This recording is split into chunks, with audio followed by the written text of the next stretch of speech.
Hello guys! Kayo ba ay naghahanap ng affordable na composite veneer sa BGC? Kung oo, panoorin niyo itong video na to. Bago tayo mag-proceed sa video sa mga bago, make sure naka-follow na kayo sa page ko para lagi kayong updated sa mga latest ganap online. Background lang, after 12 years, tinanggal na yung braces ko. So, 2012, nung first time ko magpa-braces, college pa ako noon. And the reason kung bakit ako nagpa-braces is because meron akong malaking gap dito sa front teeth ko dahil nagbunot ng ipin dito. Multiple teeth yung binunot. So, after ilang years, naghiwa-hiwalay yung ngipin ko. May pumunta dito, may pumunta dito.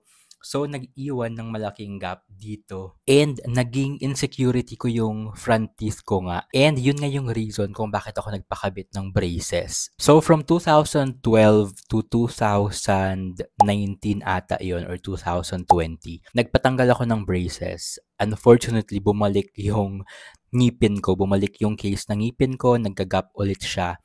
So, nung 2020, before the pandemic, pakabit ulit ako ng braces dito naman sa BGC. And after ilang years, finally, tinanggal na siya. Tinanggal na yung braces ko 2 weeks ago. So, ayun, naka-retainers na ako ngayon. So, medyo naninibago pa ako magsalita dahil feeling ko hindi ko nababanggit ng maayos ang letter S. Pero ayun, pinapractice kong mag-vlog kahit na naka-retainers, kahit na alam ko na hindi ko nabibigkas properly yung mga words. And disclaimer lang, since mahirap daw ayusin yung ngipin ko dahil class C siya, if I remember it correctly, and crossbite pa yung ipin ko nga. So, basically, itong lower teeth ko ay naka-protrude and yung upper teeth ko naman medyo nakapasok siya. So, mahirap daw ipasok yung bottom teeth ko and ilabas naman yung upper teeth ko. And maliit tignan yung ngipin ko. So, hindi siya nakikita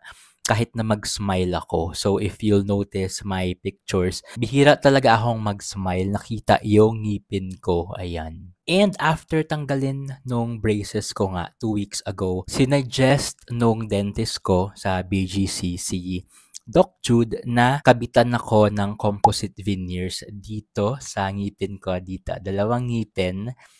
Dahil meron akong pasta dito and kailangan na din daw siyang i-renew. So, yun. Sinuggest niya na magpa-composite veneers ako. Pero I decided na ipa-composite veneers na din itong 2 ngipin. So, 4 yung pina-composite veneers ko. Dahil maliit nga tignan yung ngipin ko, so gusto kong magmukhang mas malaking tignan yung front teeth ko dito. Ayan. And gusto ko din initially magpa-bunny teeth, yung mas mahaba yung dito. So, para kita yung ngipin ko kapag nagsasalita or kahit na simpleng smile lang pero hindi talaga kaya. Pero, ayan, malaki na tignan yung ngipin ko sa upper front teeth. Ayan, maganda na siyang tignan. And ang maganda sa composite veneers, hindi sisirain o hindi madadamage yung natural teeth nyo compared kapag gusto nyo magpa-veneers talaga tulad ng mga sa artista, mga sikat na vloggers at influencers na sobrang perfect tignan ng mga ngipin nila. Pero in reality, ang natural teeth nila ay sobrang na-damage. Parang magmumukhang ganyan yung natural teeth nyo if gusto nyong magpa-veneers talaga. Compared sa composite veneers, yung ginawa sa akin na hindi na-damage yung natural teeth ko. So ganun pa rin naman. Medyo, I think parang ginasgas lang ng very light para kumapit yung composite veneer. So parang ang idea is parang pinasta yung buong ngipin para magmukhang malaki, mas maganda. Anyway, ganito yung itsura ng ngipin ko before ako magpa-braces noong 2020. Take note, nag-braces na ako niyan for 7 years ata. Pero ang pangit pa rin tignan. So, ganyan ako nagpa-braces noong 2020 and ganito yung itsura nung ngipin ko nga 2 weeks ago pagtanggal ng braces ko. And ganito na siya ngayon after ko nga magpa-composite veneers.